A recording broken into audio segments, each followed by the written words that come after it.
Good morning student, class 11th subject physics, 4th unit. Topic हमारे पास है relation between kinetic energy and linear momentum.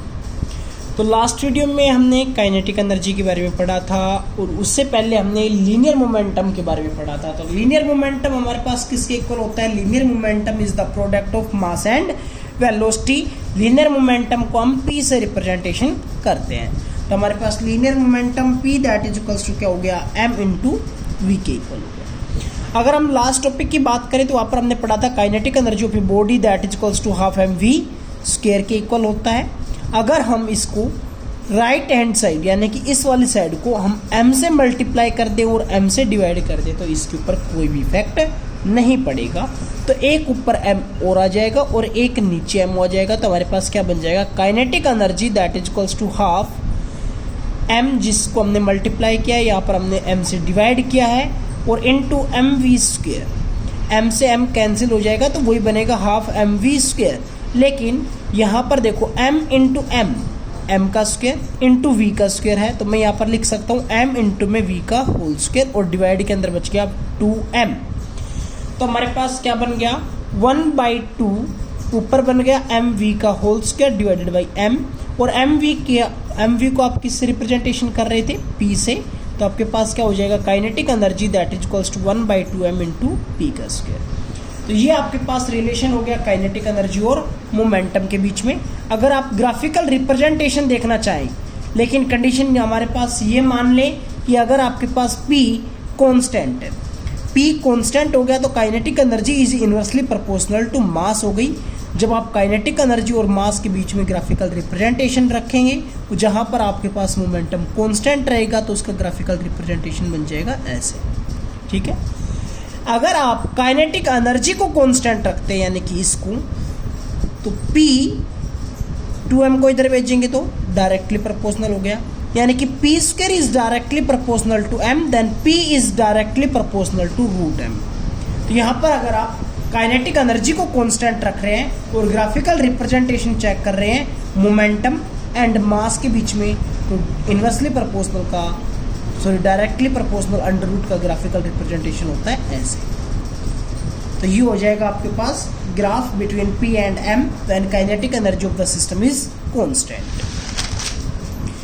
Third जो graphical representation है, अगर आपके पास मास एक कांस्टेंट वैल्यू हो तो kinetic energy is directly proportional to p square, और p square is directly proportional to kinetic energy, so p is directly proportional to root of kinetic energy. तो यहाँ पर अगर हम मास को कांस्टेंट रखें तो मोमेंटम और काइनेटिक एनर्जी के बीच में ग्राफिकल रिप्रेजेंटेशन मिलेगा ऐसे। ठीक है। नेक्स्ट टॉपिक हमारे पास है वर्क एनर्जी थ्योरम और work energy principal. Work energy theorem क्या स्टेटमेंट देती है? वर्क एनर्जी थ्योरम स्टेटमेंट देती है कि जो आपके पास वर्क डन होगा नेट फोर्स के डिस्प्लेस करने के लिए किसी एक बॉडी के ऊपर, वो इक्वल्स टू होगा change in kinetic energy of the body. Means final kinetic energy minus initial kinetic energy that is equals to the work done के इक्वल होगा। तो ये हमारे पास रिलेशन मिलता है वर्क एनर्जी थ्योरम का। इसकी एक्सप्लेनेशन कैसे हो जाएगी? हम फोर्स को लिख सकते हैं मास इनटू एक्सेलरेशन। हमने क्या मानना कि हमारे पास कोई एक ऑब्जेक्ट है जिसका मास है m, और इसके ऊपर हमने एक F अप्लाइड फोर्स लगाया, तो यहाँ पर जो एक्सेलरेशन क्रिएट हो जाता है, एक्सेलरेशन किसके इक्वल हो जाएगा? दैट इज इक्वल्स टू, मान लेते हैं इसकी इनिशियल वेलोसिटी थी u और कुछ टाइम के बाद इसकी फाइनल वेलोसिटी हो जाती है v। ठीक है। ये F फोर्स अप्लाई करने के बाद तो हमारे पास फोर्स किसके इक्वल हो जाएगा? मास इनटू एक्सेलरेशन, और एक्सेलरेशन को आप क्या लिख सकते हैं? Change in velocity with respect to time. तो यहाँ पर जो small amount of work done होगा, जो हमने अप्लाइड फोर्स लिया, उसकी वजह से यहाँ से जब वो यहाँ तक डिस्प्लेस करेगी तो वो small amount of work done किसके इक्वल होगा? dw that is equals to the dot product of force and displacement. मान लेते हैं यहाँ से यहाँ तक हमारे पास डिस्प्लेसमेंट कितना है? ds है। तो यहाँ पर फोर्स जो अप्लाइड किया उसके बीच में और जो डिस्प्लेसमेंट यहाँ से इधर हो रहा है, इन दोनों के बीच में एंगल हो गया 0 degree. So F D S cos zero की वैल्यू 1, इसलिए मैंने यहाँ पर डायरेक्ट लिख दिया है एफ डी एस के इक्वल होगा। क्योंकि अगर मैं इस स्टेप को अगर नेक्स्ट स्टेप में खोलता हूँ तो क्या बन जाएगा? एफ डी एस कोस 0 डिग्री, और कोस 0 की वैल्यू क्या होती है? 1 के इक्वल होती है। सो क्या बन जाएगा? एफ इंटू डी एस के इक्वल बन जाएगा। लेकिन डी एस तो आपके पास ये है, फोर्स की जो आपने वैल्यू निकाली थी वो वाली वैल्यू पुट कर दें, तो m into D V by D T into D S. अब देखो जो डी टी है मैं वो डी एस के नीचे लिख लेता हूँ, तो क्या बन जाएगा m into D S by D T into D V. D S by D T को लिख सकता हूँ वेलोसिटी यानी कि v, तो m v into D V that is equals to small amount of work done. जब आपको total work done पूछ लिया जाए तो आप क्या करेंगे, वहाँ पर इंटीग्रेशन कर देंगे और उसकी लिमिट वेलोसिटी के रेस्पेक्ट में यहाँ पर इंटीग्रेशन हो रहा है, तो वेलोसिटी कहाँ से कहाँ तक चेंज हो रही है, u से v तक इंटीग्रेशन करेंगे तो m कांस्टेंट बार v का हो जाएगा v स्क्वायर बाई 2 और लिमिट्स पुट कर देंगे u टू v।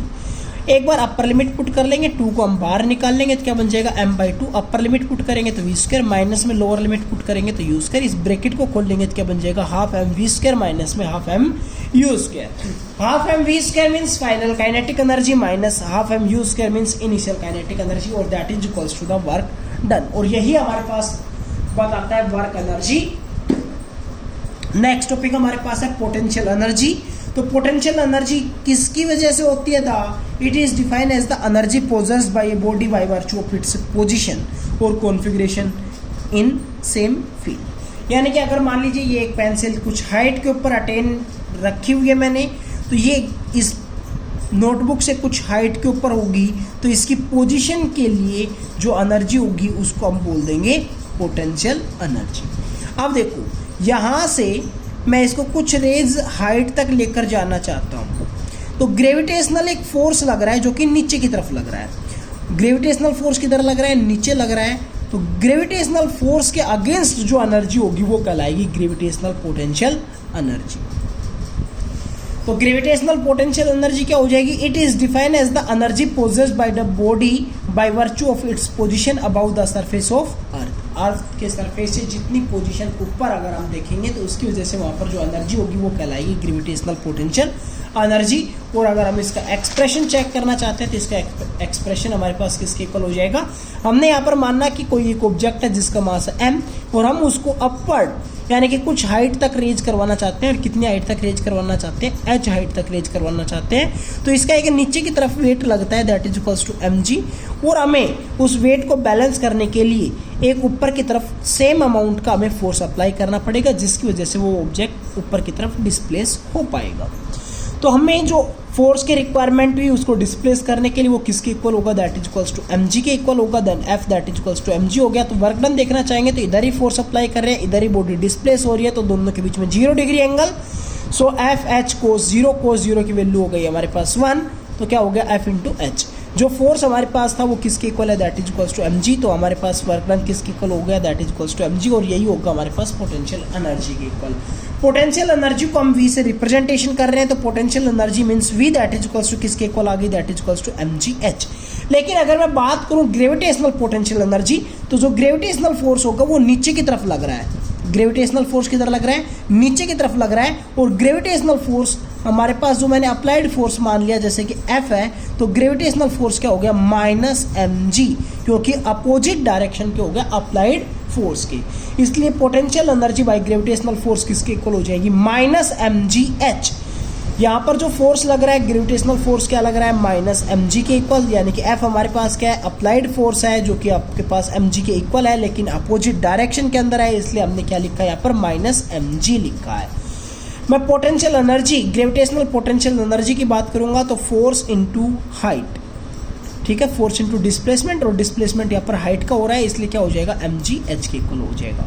अगर हमारे पास h जो हम ले रहे हैं वो वेरिएबल है, तो हम अगर इसका डिफरेंशिएशन करते हैं तो means d by D H of v किसके इक्वल हो जाएगा, minus d by D H of v की जगह पर लिख सकते हैं mgh, dh by D H की जगह पर हो जाएगा 1, तो क्या बन जाएगा माइनस mg और दैट इज इक्वल्स टू हमारे पास हो गया फोर्स। यानी कि अगर हम पोटेंशियल जो ग्रेविटेशनल पोटेंशियल एनर्जी थी उसका डिफरेंशिएशन कर दे विद रेस्पेक्ट टू डिस्टेंस, तो हमारे पास क्या बताएगा, वो फोर्स बताएगा। अगर हम किसी एक हाइट के ऊपर, जैसे कि अगर हमारे पास यहाँ पर एक बॉल थी, यहाँ पर उसको हमने ऊपर की तरफ फेंका, उसकी कोई ना कोई एक वेलोसिटी होगी, मान लेते हैं क्या है v। जब हम उसको ऊपर की तरफ फेंक रहे हैं तो मान लीजिए उसने ये वाली हाइट लास्ट अटेन की है, तो मीन्स यहाँ पर जो आपके पास जो एनर्जी थी वो वेलोसिटी की वजह से थी, मोशन की वजह से थी, तो यहाँ पर एनर्जी कौन सी होगी, that is equals to kinetic energy, और that is equals to half mv²। लेकिन जब वो हाईएस्ट पॉइंट के ऊपर अटेन कर लेगा तो यहाँ पर हो जाएगी उसकी h हाइट अटेन कर लेता है, तो यहाँ पर हो जाएगी उसकी ओनली पोटेंशियल एनर्जी। क्यों? क्योंकि हाईएस्ट पॉइंट के ऊपर जाने के बाद वेलोसिटी की वैल्यू हो जाएगी 0, तो यहाँ पर काइनेटिक एनर्जी की वैल्यू क्या हो जाएगी, इक्वल्स टू 0। तो यहाँ पर ओनली कौन सी एनर्जी होगी, पोटेंशियल एनर्जी की इक्वल होगी।